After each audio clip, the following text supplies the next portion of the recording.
দল গঠনের ব্যাপারে আমাদের কোনো আপত্তি নেই। আমি স্বাগতম জানাচ্ছি। বহুদলীয় গণতন্ত্রের চর্চা আমরা করতে চাই। সেখানে যে কোনো নাগরিকেরই দল গঠনের অধিকার আছে এবং রাজনীতি করার এবং ইলেকশন করার অধিকার থাকা উচিত বলে আমরা মনে করি। এটা ঠিক আছে। তবে সরকারের থেকে দল গঠন করা, যেটাকে কিংস পার্টি বলে, এটা করলে আমরা অতীতের অভিজ্ঞতায় দেখেছি যে এগুলি সরকারি সুযোগ সুবিধা যেহেতু বিভিন্নভাবে গ্রহণ করে, অর্থ সরকারি সম্পদ ব্যবহার করে, সরকারি ক্ষমতাকে ব্যবহার করা হয়, অন্যান্য বিভাগকে ব্যবহার করা হয়, তার প্রতিদ্বন্দ্বীকে দমিয়ে দেওয়ার জন্য ব্যবহার করা হয়। অর্থাৎ এগুলোতে হলে লেভেল প্লেয়িং ফিল্ড হয় না, এবং সেক্ষেত্রে এই ধরনের বিষয়গুলোকে সত্যিকার অর্থে অবাধ সুষ্ঠু নিরপেক্ষ নির্বাচনের পক্ষে যায় না। কাজে তারা যদি দল গঠন করেন তাহলে শুধু তারা যারা বর্তমান সরকারের সঙ্গে মন্ত্রী আছেন তারা পদত্যাগ করলেই কিন্তু এটা কিংস পার্টির চরিত্র একেবারেই মুছে যাবে তা নয়। যেহেতু প্রধান উপদেষ্টা নিজেই বলেছেন যে এই ছাত্র সমন্বয়করাই তার নিয়োগদাতা অথবা ওনাদের সব বিষয়ে এবং উনি উৎসাহিত করছেন তাদের দল করতে। ফলে এই সরকার কোনো না কোনোভাবে এই ছাত্র সমন্বয়কদের সঙ্গে সংযুক্ত আছেন এবং তাদেরকে বিশেষভাবে স্নেহ বলেন, ভালোবাসা বলেন বা সমর্থন বলেন দিয়ে যাচ্ছে। কাজে সরকারের থেকে যদি ওনারা এই দল গঠন করেন এবং এই সরকারই যদি থাকে তাহলে লেভেল প্লেয়িং ফিল্ড, যেটার জন্যই এত আন্দোলন, এত রক্তপাত, এত আমাদের আত্মদান, এগুলোর কিন্তু মূল উদ্দেশ্যটাই ব্যর্থ হয়ে যাবে। কাজেই সেই ক্ষেত্রে আমি মনে করি যখনই ওনারা ঘোষণা দিয়েছেন দল গঠন করবেন সমন্বয়করা, এবং যখনই আমাদের প্রধান উপদেষ্টা বা অন্তর্বর্তীকালীন সরকারের প্রধান ঘোষণা দিয়েছেন যে আমরা এটাকে সর্বাত্মক সমর্থন করি এই দাবিকে, এবং এটার পিছনে এই স্বার্থ সমন্বয়করাই আমাদের নিয়োগকর্তা ইত্যাদি যখন বলেছেন, তখন এটাকে ওনাদের আর নিরপেক্ষতা বজায় থাকে না। ফলে এটার লেভেল প্লেয়িং ফিল্ড বা যে অর্থে আমরা তত্ত্বাবধায়ক সরকার চাই বা অন্তর্বর্তীকালীন সরকার চাই, যেটা যে সরকার কোনো সময় কারোর প্রতি পক্ষপাতিত্বমূলক ব্যবহার করবেন না, সেই ধারণাটাই এখানে বিনষ্ট হয়ে যাচ্ছে। যদি আমাদের কথা হলো ওনারা যদি এরপরে দল গঠন করার পরেও এনারাই যদি ক্ষমতায় থাকেন, এনাদের মাধ্যমে যদি নির্বাচন হয়, সেই নির্বাচন সঠিক নির্বাচন হবে না। তা আর একটা বিষয় আমরা আগেই বলেছিলাম যে বর্তমান অন্তর্বর্তীকালীন সরকারের একটা হলো তাদের বৈষম্যমূলক আচরণ, তো বিশেষ করে আমাদের ক্ষেত্রে এবং অনেক রাজনৈতিক দলের ক্ষেত্রে আমরা দেখতেই পাচ্ছি। এখন দল গঠন করলে এটা আরও ব্যাপক ভাবে আসতে পারে বা অন্যভাবে। আর একটা জিনিসও কিন্তু আমরা ওনাদের একটা অবাধ সুষ্ঠু নিরপেক্ষ অন্তর্ভুক্তিমূলক নির্বাচন করার বিষয়ে ওনাদের যে যোগ্যতা বা বলবো ক্ষমতা, এটার বিষয়ে কিন্তু আস্থাহীনতা আছে আমাদের মধ্যে। আমরা এখন সম্পূর্ণভাবে আস্থা নিতে পারছি না যে ওনারা চাইলেও পারবেন কিনা। ফলে এই একটা সমস্যাটা আরও জটিলতর হচ্ছে। আমি মনে করছি যে একটা নির্বাচন দিয়ে একটা নির্বাচিত সরকার, যারা আমরা ধরে নেব যে সকল জনগণের ভোটে নির্বাচিত হলে সরকারটি অনেক শক্তিশালী হবে, এবং সেই শক্তিশালী সরকারের পক্ষে হয়তো আগামীতে জনগণকে সঙ্গে নিয়ে দেশে বিদেশের সমর্থন যদি ওনারা পান, তাহলে এই যে একটা আমাদের বিরাট আমরা বিপদসংকুল পথ পাড়ি দিচ্ছি, যেখানে আমাদের আইন শৃঙ্খলার অবনতি হচ্ছে প্রতিদিন, আমাদের অর্থনৈতিক পরিস্থিতি দিনকে দিন খারাপের দিকে যাচ্ছে, বেকারত্ব একেবারে লাগামহীনভাবে বেড়ে চলছে, সেখানে যে বিশাল একটা অস্থিতিশীলতা, যার ফলশ্রুতিতে দেশ একটা অনিশ্চিত এবং বিপর্যয়ের দিকে এগিয়ে যেতে পারে, সেটা থেকে উদ্ধার হওয়া সম্ভব। তো সেটার জন্য এই সরকারের অধীনে সেই নির্বাচন সম্ভব হবে আমরা এখন মনে করতে পারছি না। হয়তো এখানে একটা পরিবর্তন প্রয়োজন হতে পারে, কেননা বাস্তবতা হলো যে ওনারা যদি দল না করতেন, ওনারা যদি একেবারেই যেটা আমরা ধারণা করেছিলাম যে নিঃস্বার্থভাবে ছাত্র সমন্বয়ক বা ছাত্ররা এগিয়ে আসছে নিঃস্বার্থ দেশের মানুষের স্বার্থের জন্য, বা দেশের একেবারে নিজেদের কথা চিন্তা না করে, এখন কিন্তু অনেক ক্ষেত্রেই এই যে ধারণাটা একটু পরিবর্তন হচ্ছে যে ওনারা ক্ষমতার স্বাদ পেয়েছেন এবং ক্ষমতা আঁকড়ে ধরতে চাচ্ছেন। যেভাবেই ওনারা জিনিসটাকে বর্ণনা করুক, যে দেশের স্বার্থে সবাই বলেন যে আমরা রাজনীতি করি দেশের স্বার্থে, তবে এনারা যে উদ্দেশ্য নিয়ে আন্দোলনটা ডাক দিয়েছিলেন, সেই আন্দোলন সফল হওয়ার পরবর্তীকালে ওনাদের অন্য কোনো অ্যাম্বিশন কেউ আশা করেনি আর কি। ক্ষমতার অ্যাম্বিশন বা এগুলো নিয়ে সামনের দিকে ক্ষমতা আঁকড়ে ধরার জন্য বিভিন্ন ধরনের কার্যক্রম গ্রহণ করা, এগুলো তাদেরকে আমি মনে করি তাদেরকে কিছুটা হলেও প্রশ্নবিদ্ধ করেছে। তাদের জনগণের মধ্যে তাদের যে সমর্থনটা ছিল, দুটো কারণে ছিল। একটা হলো সমস্ত মানুষ একতাবদ্ধ হয়েছিল, ঐক্যবদ্ধ হয়েছিল একটা জায়গায়, যে যে সরকার বিগত সরকারের দুঃশাসনের থেকে মুক্তি চেয়েছিল এবং একটা ভালো নির্বাচনের মাধ্যমে একটা পরবর্তী সরকার হবে, এবং সেই সরকার যেন একটা এমন কোনো শাসন ব্যবস্থায় দেশ শাসন করে যেখানে এই ধরনের পুনরাবৃত্তি না হয়, এক ব্যক্তির শাসন এবং একদলীয় শাসনের দিকে চলে যাওয়া, বা কর্তৃত্ববাদী শাসন, বা যেটাকে পরবর্তীকালে ফেসিবাদী শাসন বলা হয়। এটার অনেকাংশেই দায়ী হলো আমাদের শাসন ব্যবস্থা। আমাদের আমরা স্থিতিশীলতার কারণে আমরা বিভিন্নভাবে আমরা একজনের হাতে ক্ষমতাকে ধরে রেখেছি যাতে করে সরকার স্থিতিশীল হয়, কিন্তু সেটা একটা বাড়াবাড়ি পর্যায়ে চলে গেছে। এটা একটা পরিবর্তন দরকার ছিল। তো একতাবদ্ধ জাতি ছিল, এখন সেটার উদ্দেশ্য ছিল একটাই। এখন যেটা আমরা লক্ষ্য করছি যে এই ধরনের এটার মধ্যে আর একটা জিনিস যেটা আমি মনে করি তাদের বড় একটা সহায়ক শক্তি ছিল, জনগণের একটা আস্থা ছিল তাদের প্রতি, এই জন্য যে কোনো রাজনৈতিক দলগুলি ক্ষমতায় যে তারা পুরানা ধারায় চলে যায়, তারা লোভ লালসা, ক্ষমতা নিয়ে ক্ষমতার অপব্যবহার, সম্পদ বৃদ্ধি, লুটতরাজ, দুর্নীতিতে জড়িয়ে পড়ে। অন্ততপক্ষে এই ছাত্র নেতৃত্ব তাদের সেই লোভ লালসা, ক্ষমতার লোভ বা অর্থের লোভ নেই, কাজেই আমরা তাদেরকে সমর্থন দিতে পারি। এরা নিঃস্বার্থভাবে কাজ করছে। কাজে এই দুটো জিনিসই কিন্তু এখন কিছুটা হলো মানুষের মধ্যে একটা দ্বন্দ্ব সৃষ্টি করবে, যে বা দ্বিধা সৃষ্টি করবে, যে আসলেই কি তারা সত্যিকার অর্থে সেই জন্যই আন্দোলন করেছিলেন, নাকি ক্ষমতায় যাওয়ার জন্য করেছিলেন বা ক্ষমতা ধরে রাখার জন্য করেছিলেন। তো এগুলো জিনিস আমি মনে করি তাদের জন্য চ্যালেঞ্জ হবে। জনগণকে তাদের পক্ষে নিতে গেলে এই যে দুটো জিনিস, যে জাতি, ঐক্যবদ্ধ জাতি, এবং সেই জাতি ঐক্যবদ্ধ হয়েছিল একটি দুঃশাসনের অবসানের জন্য। তারপরে হয়েছিল যে যাদের নেতৃত্বে তারা মেনে নিয়েছিল, তাদের উপর তাদের একটা আস্থা ছিল যে অন্যান্য রাজনৈতিক দলের মতো ক্ষমতায় গিয়ে ক্ষমতায় অপব্যবহার করা এবং দুর্নীতির মাধ্যমে নিজেকে পরিবারকে এবং দলকে সমৃদ্ধ করা, দেশ ও জনগণের স্বার্থ বিসর্জন দেওয়া, এগুলো তারা করবে না। এখন যদি তারা ওই রাস্তায় হাঁটতে বা ওই ধরনের কোনো মনোবৃত্তি দেখা যায়, তাহলে জনগণের মধ্যে তাদের প্রতি যে অবিচল আস্থা ছিল, বিশ্বাস ছিল, সেটাতে কিছুটা হলো ভাঙন ধরবে। না, দল গঠন করা এবং সেই দল গঠন করে না, কারণ আমি সেটা বলছি না, এবং সেই দলকে নিয়ে ক্ষমতায় যাওয়ার জন্য সরকারি প্রশাসনকে ব্যবহার করা, সরকারকে ব্যবহার করা এবং প্রতিপক্ষকে ঘায়েল করার জন্য এই বিভিন্ন রাষ্ট্রীয় প্রতিষ্ঠানগুলোকে ব্যবহার করা, এগুলো তো আমরা লক্ষ্য করছি এবং আমরা তো এটার ভুক্তভোগী।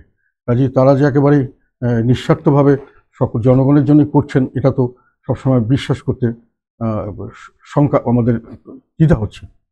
এটা তো স্বাভাবিকভাবেই সবাই যেটা বুঝছে, আমরাও সেটা বুঝছি।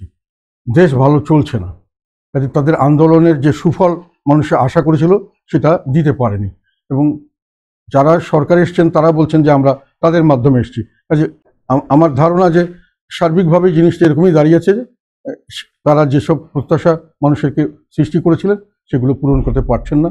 এখন দেখা যাচ্ছে যে তারা বিভিন্নভাবে কালক্ষেপণ করছেন এবং নিজেকে ক্ষমতাটাকে আরো পাকাপোক্ত করার চেষ্টা করেছেন। এগুলো জিনিসকে মানুষে মানে একটা ব্যক্তি গোষ্ঠী স্বার্থ, এই ধরনের জিনিস বাংলাদেশের মানুষ অতীতেও দেখেছে। কিংস পার্টি তৈরি করা, তার মাধ্যমে ক্ষমতাকে প্রলম্বিত করা, ক্ষমতাকে দীর্ঘস্থায়ী করার চেষ্টা করা বা চিরস্থায়ী করার চেষ্টা, কাজে এগুলোতে মানুষ একটু আশঙ্কা অনুভব করে। বিএনপিকে গ্রহণ করেছিল, জাতীয় পার্টিকে গ্রহণ করেছিল, কিন্তু এক পর্যায়ে এসে কিন্তু জাতিতে একটা ঐক্যমত তৈরি হয়েছিল যে সাধারণত দেখা যাচ্ছে যে এগুলোতে কিংস পার্টিগুলো দেশ এবং জনগণের স্বার্থের চেয়ে ব্যক্তি স্বার্থ, গোষ্ঠীর স্বার্থের দিকে বেশি যায়। ফলে একটা গণতান্ত্রিক পরিবেশে জনগণের দেশ, জনগণকে সর্বাত্মকভাবে তাদের সেই ক্ষমতায়ন করা, এটার জন্য একটা নির্বাচনগুলিকে সঠিক করতে হবে। সেই নির্বাচন সঠিকের একটা ফর্মুলা সবাই মিলে ঠিক করেছিল যে এটা যারা নির্বাচন পরিচালনা করবেন তারা কোনো ক্রমেই ক্ষমতার ভাগিদার হবেন না, বা কোনো ক্রমেই কারো প্রতি তাদের ওই নিরপেক্ষ থাকতে হবে সবার প্রতি। তাদেরকে কখনোই কারোর প্রতি একক কারো দিকে তারা বেশি দৃষ্টি দেবেন, কাউকে কম দৃষ্টি দেবেন, এটা যেন না থাকে। তাহলেই একটা ভালো নির্বাচন হয়। ভালো নির্বাচন হলে জনগণের একটা অধিকার থাকে দেশের প্রতি, এবং তার অধিকার থাকে সরকার পরিবর্তনের, এবং সরকারের জবাবদিহিতা আলটিমেটলি গিয়ে জনগণ নিশ্চিত করতে পারে। আমার কথা হলো, আমি বিএনপির সাথে এই বিষয়ে একমত। যত তাড়াতাড়ি নির্বাচন দিয়ে একটি শক্তিশালী সরকার গঠন করা না যায়, ততদিন পর্যন্ত আমরা বিপজ্জনক অবস্থায় আছি, এবং প্রতিদিনই আমরা বেশি বিপজ্জনক অবস্থার দিকে ধাবিত হচ্ছি। দেশ একটা মানবিক বিপর্যয়ের দিকে ধাবিত হচ্ছে বলে আমরা আশঙ্কা করছি। এটা উত্তরণের একমাত্রই উপায় হলো একটা শক্তিশালী সরকার। শক্তিশালী সরকার একমাত্রই হতে পারে জনগণের সমর্থন পুষ্ট সরকার। তার জন্য সেটা কিভাবে হবে? একমাত্র অবাধ, সুষ্ঠু এবং অন্তর্ভুক্তিমূলক সবাই মিলে একটা সরকারকে যদি আমরা নির্বাচিত করি, তাহলে সেই সরকারের সঙ্গে আমরা থাকবো, এটাই স্বাভাবিক। এবং দেশে বিদেশে এটার গ্রহণযোগ্যতা থাকলে বিদেশিরাও দেশ আমাদেরকে সাহায্য করবে। তো এই ধরনের একটি শক্তিশালী সরকার এই মুহূর্তে যত তাড়াতাড়ি হয় ততই ভালো। কাজে আমরা সময় ক্ষেপণ করাকে মনে করছি দেশ ও জাতির জন্য একটা বিপজ্জনক পরিস্থিতির সৃষ্টি হতে পারে যে কোনো সময়। আমরা এর থেকে যত তাড়াতাড়ি অব্যাহতি পাওয়া যায়, তার জন্য যত তাড়াতাড়ি নির্বাচন দেওয়া যায় ততই ভালো। সেই একই কারণে আমরা বলছি যে সংস্কারের প্রস্তাব, আমি মনে করি যে কোনো সংস্কারই হোক বা যেভাবেই হোক, এটা সার্বিকভাবে নির্বাচিত পার্লামেন্টের দ্বারাই শেষ পর্যন্ত বাস্তবায়িত করতে হবে। আগে যা কিছু করা যাক, এগুলো টেকসই হবে না যতক্ষণ পর্যন্ত না জনগণের ভোটে নির্বাচিত কোনো পার্লামেন্টে এটাকে অ্যাপ্রুভ করা হয়। এবং সেই পার্লামেন্টও যদি সকল দলের পার্টিসিপেশনের ইলেকশন হয়, সকল জনগণের প্রতিনিধিত্ব থাকে এখানে, তাহলেই শুধু এটা প্রতিনিধিত্ব বলছে মানে ইলেকশনের যোগদানের ব্যাপারে সকলে যদি থাকে, সকলে যদি মিলেই সরকার গঠন করে, তাহলেই সেটার চিরস্থায়িত্ব হতে পারে বা দীর্ঘস্থায়িত্ব হতে পারে। না হলে অল্প একটা দায়সারা একটা নির্বাচন করে যে কোনো ধরনের একটা সরকার গঠন করলে সেই সরকার যেটাই করুক আর ওনারা যাই সাজেশন দেয়, এগুলো দীর্ঘস্থায়ী হবে না। পরবর্তী একটা সরকার আবার আসবে যখন, তখন এগুলো নিয়ে আবার প্রশ্ন হবে, আবার এগুলোকে হয়তো পরিবর্তন করা হবে। সেই জন্যই আমরা মনে করি। আর সংস্কারের বিষয়ে আমি যেটা মনে করছি, যতটুকু দেখেছি, এগুলো খুব আমার কাছে খুব ব্যাপক কোনো কিছু মনে হয়নি। এবং এগুলোতে ওনারা যেগুলো বলেছেন, এগুলো অনেক, এটা with due respect to all of them, ওরা অনেক সবাই শিক্ষিত এবং অত্যন্ত জ্ঞানী মানুষ। আমার ক্ষুদ্র জ্ঞানে আমি যত রাজনীতি করেছি, আমি পার্লামেন্টে দীর্ঘদিন ছিলাম, আমি সংবিধান এবং রাষ্ট্র শাসন সম্পর্কে আমার বাস্তব অভিজ্ঞতা আছে এবং আমি এগুলো সম্পর্কে যথেষ্ট লেখাপড়া করেছি, যথেষ্ট আমি আর্টিকেল লিখেছি, বক্তৃতা দিয়েছি দেশে বিদেশে। কাজে আমার ধারণা যে এগুলোর অনেকগুলি আমার কাছে মনে হয়েছে যে বাস্তবসম্মত হয়নি। এগুলোকে আরও ব্যাপকভাবে আলাপ আলোচনা করা উচিত এবং সবচেয়ে বড় কথা হলো এগুলো জনগণের গ্রহণযোগ্যতা হয় এরকমভাবে এটাকে আনতে হবে। কাজে আমি এখন সংস্কার বিষয়ে অতিরিক্ত কোনো আলাপ আলোচনার দরকার নেই। তারা যেটা দিতে চান দিয়েই চলে যাবেন। পরবর্তী নির্বাচিত সরকার এটাকে দেখে শুনে যেটা ভালো মনে করবেন নেবেন এবং যে তারা বাস্তবায়ন করবেন। এবং সেই সরকারটি যদি সার্বাত্মকভাবে বাংলাদেশের মানে সকল মানুষের রিপ্রেজেন্টেড গভর্নমেন্ট হতে পারে, তাহলেই আমি মনে করি সকল মানুষের ভোটে নির্বাচিত হতে পারে, তাহলেই এটা সত্যিকার অর্থে যেটার জন্য মানুষে সংগ্রাম করেছিল, যে একটা শাসন ব্যবস্থার পরিবর্তন, সেটা হবে। নাহলে এখন যেটা সাজেশন দেবেন ওনারা যেভাবেই দেন আর যেটাই করুন, এটা টেকসই হবে না। না, সময় ক্ষেপণ দুটো কারণে। একটা হলো যারা আছেন ক্ষমতায় থাকতে চাচ্ছেন দীর্ঘদিন, স্বাভাবিকভাবে মানুষ এটাই ধারণা করে। আরেকটা হলো কোনো উদ্দেশ্য নিয়ে। উদ্দেশ্য হলো পরেরটা যেটা ওনারা বলছেন, তাদের একটা রাজনৈতিক দল করা দরকার এবং এটার জন্য সরকার নিজেও যথেষ্ট। না, ওটা তো বলেছেন, কিন্তু একই সঙ্গে বলেছেন এই দল যারা করছে তারা এখনো এই সরকারের অংশ এবং সরকার থেকে রেজিগনেশন দিলেও তারা বিভিন্নভাবে এই সরকারকে তারা নিয়োগ দিয়েছেন, এই সরকারের তারা অভিভাবক ইত্যাদি নানানভাবে সরকারের সঙ্গে তারা জড়িত এবং এই সরকার তাদেরকে ওন করছেন। কাজে এই সরকার থেকে এই দল গঠন, সরকারি দল গঠন, ওনারা যেভাবেই এটাকে এক্সপ্লেন করুন সাধারণভাবে আমরা বুঝতে পারছি। সময় কেমন বলছে এই জন্যই যে ওনারা যে দাবিগুলো করেছেন, এগুলো আমার কাছে মনে হয়েছে যে খুব বাস্তবসম্মত দাবি নয়। যেমন বিচার তো একটা লং প্রসিডিওর, এটা তেমন কন্টিনিউয়াস প্রসিডিওর। 5 বছর লাগতে পারে, কোনোটা 10 বছর লাগতে, কোনোটা 15 বছর, 20 বছর, 25 বছরও অনেক বিচার শেষ হবে না। কাজে সব বিচার শেষ করতে গেলে তো অনিশ্চিত। সংস্কারটা কিন্তু একটা কন্টিনিউয়াস প্রসেস। আমরা সংস্কার করি, একটা জিনিস করি, সেটার বাস্তব অভিজ্ঞতা দেখি, তারপরে যদি মনে করি এটা ভালো কাজ করছে থাকবে, না কাজ করে এটা চেঞ্জ হবে। কাজে সংস্কারটাও একটা কন্টিনিউয়াস প্রসেস। এটা আমি আজকে করলাম, এটাই শেষ হয়ে গেল, এটা আমার কাছে মনে হয় খুব একটা গ্রহণযোগ্য যুক্তি নয়। আর থার্ড যেটা ওনারা বলছেন, বিভিন্ন জায়গায় শুনছি যে আগে করতে হবে স্থানীয় সরকার, এটা একবার আমিও বলেছিলাম, অন্য কারণে বলেছিলাম। এখন মনে হচ্ছে যে এটাও একটা এক্সকিউজ, যে এটাকে দিয়ে আমরা আসল নির্বাচনটাকে একটু দেরিতে নিই। কাজে এই যে এগুলোকে আমরা অজুহাত হিসেবে মনে করছি অবস্থার প্রেক্ষিতে। হয়তো এই অবস্থা এরকম না হলে আমরা এটাকে এইভাবে দেখতাম না। আমি একটা প্রথম কথা হলো, আমি এই কথার সঙ্গে একমত না যে আমরা দায়িত্ব এড়াতে পারি না। নিশ্চয়ই এড়াতে পারি, আমাদের কোনো দায়িত্ব ছিল না।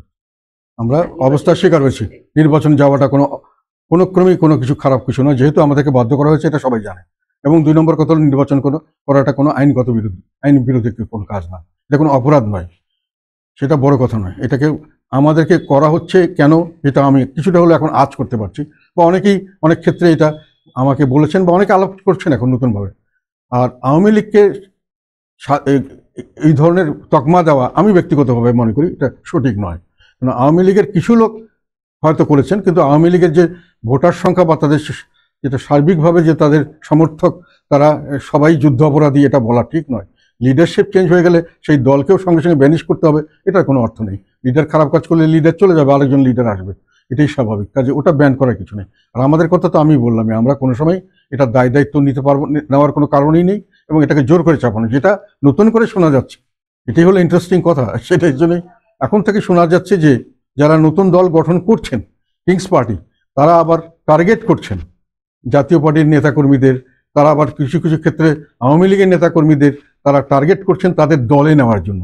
তাহলে এটা কি চাপ সৃষ্টি করে নিজের দল ভারী করা কিনা, এটার সম্পর্কেও একটা কথা আসছে এখন, যে এই ধরনের অজুহাতগুলো বিভিন্ন দিন থেকে তোলা হচ্ছে, এবং এটার আমাদেরকে একটা প্রেশারে ফেলে আমাদেরকে রাজনীতি থেকে অফ করে দিয়ে আমাদের নেতা নেত্রীদেরকে নিয়েই আবার নতুন দলের গঠন করা হবে কিনা, এটা নিয়ে যথেষ্ট আলাপ আলোচনা বিভিন্ন জায়গায় আমরা শুনতে পাচ্ছি, এবং কিছু কিছু আমাদের নেতা নেত্রীকে এই ধরনের অফারও দেওয়া হচ্ছে বলে আমাদের কাছে খবর আসছে। এবং আওয়ামী লীগেরও কিছু নেতা নেত্রীকে এইভাবে বলা হচ্ছে, যেহেতু একবার শোনা গেল যে যারা ছিলেন, কাউন্সিলর ছিলেন, তাদেরকে নিয়ে দলের মধ্যে যোগদান করানো হবে ইত্যাদি। এগুলো তো তাদের দল ভারী করার একটা উদ্দেশ্য বলে মনে হয়। ফলে এখন যেটা মনে হচ্ছে যে এই সবগুলি একটা অর্কেস্ট্রাড আর কি, এক এক দিক যে একটা নতুন দল, সরকারি দল হবে, এবং তারা দীর্ঘদিন ক্ষমতায় থাকবেন, এবং তাদের কথায় দেশ ও জাতির কল্যাণ করবার চেষ্টা করবেন ইত্যাদি আর কি। আমি মনে করি ব্যর্থ, বরং আরো একটু বেশি করে বলতে সম্পূর্ণ ব্যর্থ। জনগণ স্বাভাবিকভাবে যেটা মানুষের সরকারের কাছে আশা করে, সেটা হলো আমার নিরাপত্তা, জানমাল ইজ্জতের নিরাপত্তা। এটাকে সার্বিকভাবে একেবারেই সম্পূর্ণ সরকারের উপর থেকে আমার মানুষের আস্থা চলে গেছে। কোথায় কি কোন সময় হবে, অনেকে, সেদিনকে একজন শিল্পী একটা কমেন্ট করেছে, আমি দেখলাম, আমার কাছে এটা খুবই গ্রহণযোগ্য মনে হয়েছে, যে ওনার জীবনের কালীন সময়ের মধ্যে এত বড় ধরনের অরাজক পরিস্থিতি উনি কোনো দিন দেখেননি। উনি বয়স্ক মানুষ, মানে অরাজকতার চরমে চলে গেছে দেশ। আর একটা জিনিস হচ্ছে যে ব্যাপকভাবে জিনিসপত্রের দাম বাড়ছে। এটা ওনারা যেইভাবেই জারি দোষ দেখ, ওনাদের উপরে মানুষের আশা ছিল যে এটার একটা লাগাম টানার ব্যবস্থা করা হবে, বরং লাগাম টানার পরিবর্তে ওনারা অনেক কিছু করছেন যেটাতে আরও বেশি হচ্ছে। যেমন হঠাৎ করে ট্যাক্স বসিয়ে দিলেন একটা, যেটা হয়তো অ্যাভয়েড করতে পারতেন এই অবস্থার প্রেক্ষিতে। আবার থার্ড যেটা সবচেয়ে বড় সমস্যা আমি মনে করি, যেটা অনেকের চোখ এড়িয়ে যায়, সেটা হলো বেকার সমস্যা। এটা এই বেকার যুবকরাই কিন্তু এই আন্দোলনের মূল চালিকা শক্তি ছিল। সব জায়গায় যে বেকার, সবাই যে ছাত্র তাও নয়, অনেকে ছাত্র ছিল, অনেকে ছাত্রই ছিল না, বেকার যুবক, কিছু করার নাই, তারাই কিন্তু একটা পরিবর্তনের জন্য আন্দোলনে সক্রিয়ভাবে অংশগ্রহণ করেছিল। সেই বেকারত্বকে তাদের নিজস্ব কতগুলো সিদ্ধান্তের ভুলের কারণে এই সরকার এসে অনেক উস্কে দিয়েছেন। অনেক মিল ফ্যাক্টরি আগুন জ্বালিয়ে দেওয়া হচ্ছে, অনেক মিল ফ্যাক্টরি বন্ধ করে দেওয়া হচ্ছে, তাদের শ্রমিকদের কোনো ব্যবস্থা করা হয়নি। এবং এখন ব্যাংক ট্যাঙ্কগুলোকে এমন একটা পজিশনে ফেলা হয়েছে, অনেক ভালো ভালো ব্যবসায়ী যারা খুব অত্যন্ত সততার সঙ্গে ব্যবসা করছেন, তারা ফাইন্যান্স পাচ্ছেন না ব্যাংক থেকে, তারা ব্যবসা করতে পারছেন না। মিল ফ্যাক্টরি যেটা 4-5টা ইউনিট চলতো, তারা বলছেন আমরা একটা ইউনিট কোনো রকমে চালাচ্ছি, কোনো রকম সেটাও চালাতে পারছি না, কোনো বন্ধ করে দেব। এই যে বেকারত্ব ব্যাপকভাবে বাড়ছে, তার মানে অভুক্ত মানুষ এবং অর্ধভুক্ত মানুষের সংখ্যা প্রতিদিন বাড়ছে, আইন শৃঙ্খলার প্রতিদিন অবনতি হচ্ছে। এখন ভুকা মানুষ এবং অস্থির আইন শৃঙ্খলতার অবনতিতে কম্বিনেশনটা হলো একটা ডেঞ্জারাস কম্বিনেশন। যে কোনো সময় সামাজিক বিশৃঙ্খলা সৃষ্টি হতে পারে, এবং হচ্ছে, প্রতিদিন হচ্ছে, এটা বাড়তে পারে, এবং এটা এমন একটা পর্যায়ে যেতে পারে যে দেশে কারো কোনো নিরাপত্তা থাকবে না। যে কোনো সময় যে কোনো বাড়িঘরে অ্যাটাক হতে পারে, মানুষের বাচ্চাদের খেতে পাচ্ছে না, নিজেরা না খেয়ে থাকছে, তারা তখন আশেপাশের বাড়িঘর দখল করতে পারে, সম্মিলিতভাবে করতে পারে, এককভাবে করতে পারে। ফলে হবে কি, ব্যবসা বাণিজ্য আরও ভেঙে পড়বে, আবার বেকারত্ব বাড়বে, শেষে একটা মানবিক বিপর্যয় সৃষ্টি হতে পারে। এই সরকার দেশকে সেই মানবিক বিপর্যয়ের দিকে নিয়ে যাচ্ছেন বলে আমি আশঙ্কা করছি। যত তাড়াতাড়ি এর থেকে দেশ উদ্ধার হয়, একটা জায়গায় গিয়ে দেশ একটা জায়গায় হল্ট হয় যে আমরা এখন থেকে আর নিচে নামবো না, আস্তে আস্তে উপরের দিকে উঠবো, সেই রকম পরিস্থিতি না আসলে আমি মনে করি আমরা সবাই যথেষ্ট ধরনের একটা ঝুঁকির মধ্যে বসবাস করছি। সমাধান হলো একটাই, আমি তো আর কোনো সমাধান দেখি, একটা স্ট্রং গভর্নমেন্ট দরকার, যারা পরিস্থিতি সামলে নেবেন। প্রথম কথা হলো আইন শৃঙ্খলা একটা লাইনে আনতে হবে, সবকিছু একটা ডিসিপ্লিনে আনতে হবে, তারপরে আস্তে আস্তে বাকিগুলোকে রিপেয়ার করতে হবে। আমার আইন শৃঙ্খলা, আর এটা এখন আর তো আমাদের কাছে অন্য কোনো মেকানিজম দেখছি না আমরা, যে একটা নির্বাচিত সরকার যদি সত্যিকার ভোটে নির্বাচিত হয়, এবং তারা যদি এই হিংসাত্মক মানে ওইসবের দিকে ঘৃণা, হিংসা, প্রতিহিংসা, এটার থেকে মানুষের মঙ্গল করা, দেশকে সামনে এগিয়ে নিয়ে যাওয়া, সবাই মিলেমিশে থাকা, এই ধরনের একটা অ্যাটিটিউড নিয়ে যদি গভর্নমেন্ট এগিয়ে যায়, তাহলেই হয়তো আমরা এই সমস্যা থেকে সমাধান পাবো। ৭১-এর পরে কিন্তু সাধারণ ক্ষমা ঘোষণা করা ছিল। ৭১ পরে কিন্তু আমি চাকরি করতাম তখন ইঞ্জিনিয়ার হিসেবে, আমাদেরকে বেতন অর্ধেকের চেয়ে কম করে দিতে হচ্ছে। কোনো লোক একটা টু শব্দ করেনি, অর্ধেক বেতন নিয়ে আমরা আধা পেটে খেয়ে আমরা দেশের জন্য কাজ করেছি। সেই পরিস্থিতি সৃষ্টি করতে পারলেই এই দেশ এগিয়ে যাবে। আমরা যেভাবে হিংসা ঘৃণা ছড়াচ্ছি, একজন একজনের পিছে লাগিয়ে দিচ্ছি, একজন একজনকে খুন করতে চলে যাচ্ছি, এবং এই পরিস্থিতিতে এই আইন শৃঙ্খলা যে অবস্থা হয়েছে, সেখানে আমি জানি না সামনের দিকে আমরা কোন মানবিক বিপর্যয় দিয়ে যাচ্ছি। অনেকেই জিনিসটা অনুভব করতে পারছেন না, কিন্তু যত দিন যাবে একেবারে হারে হারে সবাই অনুভব করবেন, এটি আমার আশঙ্কা। নির্বাচনের প্রস্তুতি আমরা স্বাভাবিক যেটা প্রস্তুতি, সব জায়গায় আমরা আমাদের সাংগঠনিক কাজকর্ম, সাংগঠনকে শক্তিশালী করা, বাধা সবখানি দেওয়ার চেষ্টা করা হচ্ছে। আমাদেরকে বাধা দেওয়ার জন্য বিভিন্নভাবে পুলিশকে এবং প্রশাসনকে, এমনকি বিচার বিভাগকেও আমাদের পিছনে লাগিয়ে দেওয়া হচ্ছে। তারা ধরে নিয়ে যাচ্ছে এবং আমাদের লোককে জামিন দেওয়া হচ্ছে না, বিভিন্ন অজুহাতে ধরে নেওয়া হচ্ছে, এবং কতগুলো একেবারেই অবাস্তব কতগুলো ভুয়া মামলা দিয়ে আমাদের মানুষকে ডিস্টার্ব করা হচ্ছে। প্রসেশন করতে গেলে করতে দিচ্ছে না, পার্টি অফিসে যে হামলা মানে করতে চাচ্ছে, ধমক দিতে চাচ্ছে। তারপরেও আমরা এটার মধ্যে চালিয়ে যাচ্ছি, কারণ আমরা জানি যে এই ধরনের অবিচার অন্যায়ের শিকার অনেকেই হচ্ছে, এবং তারা একটা প্ল্যাটফর্ম চাচ্ছে, সেরকম কোনো প্ল্যাটফর্ম দাঁড়াতে পারছে না আমরা ছাড়া। কাজেই এই অবস্থার ভিতরেও আমরা দাঁড়িয়ে থাকতে চাই এই মানুষগুলির আশ্রয়স্থল হিসাবে, এবং আমরা বিশ্বাস করি যে আগামী নির্বাচন যখনই হোক, সেটা যদি অবাধ সুষ্ঠু হয়, তাহলে আমরা ভালো ভোট পাবো এবার, এবং ইনশাল্লাহ অন্য যে কোনো বারের চেয়ে জাতীয় পার্টি এবার অনেক বেশি আমরা আমাদের রাজনীতি অনেক বেশি পরিষ্কার, এবং আমরা অনেক বেশি জনগণের কাছাকাছি পৌঁছাতে পারছি। আমরা একটা 1 জানুয়ারিতে আমাদের একটা প্রতিষ্ঠা বার্ষিকীতে একটা প্রোগ্রাম দিয়েছিলাম, সেটাকে প্রোগ্রামকে তারা মৌখিকভাবে দিয়েছিল, লাস্ট মোমেন্টে এসে মৌখিকভাবে ক্যান্সেল করেছে, যেটা তারা পারে না, কারণ আমাদের অধিকার এটা। আমরা একটা হলে দিয়েছিলাম, তখন আমরা আমাদের পার্টি অফিসের সামনে মিটিং করে রাস্তায় যখন প্রসেশন করেছি, আমাদেরকে আপামর জনগণ চারপাশ থেকে আমাদেরকে উৎসাহিত করেছে, সবাই আমাদেরকে বাহবা দিয়েছে এবং বলেছে আপনারা এগিয়ে যান, আমরা আপনার সঙ্গে থাকবো।